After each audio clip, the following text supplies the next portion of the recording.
ही जेको चेयरमैन नायब साहब हू चवनि था त आबाद वारनि शायदि घणो गोड़ पियो कयो ही जेके असांजा बिल्डर्स आहिनि त हुन चयो त हेतिरा हज़ार ते तव्हां गैर क़ानूनी इमारतूं आहिनि, हेतिरा हज़ार ज़मीन ते एकड़नि ते ज़मीन ते कब्ज़ो थियल आहे, असां हथु विधा त पोइ आबाद वारनि खे ई वधीक दाहूं थींदियूं।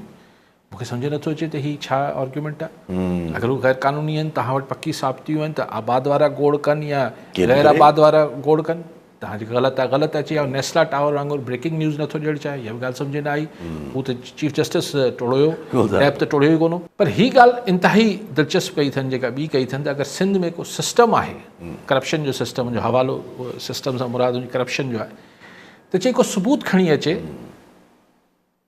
त मूं इहो सोचियो पियो, बयानु मूं टीवी ते ॾिठो, मूं चयो त चेयरमैन नायब खां केरु चए त सर अगरि सबूत तव्हांखे आबाद वारा या ॿिया माण्हू आणे ॾियनि, पोइ नैब छा जी पघार पई वठे, छाजे लाइ?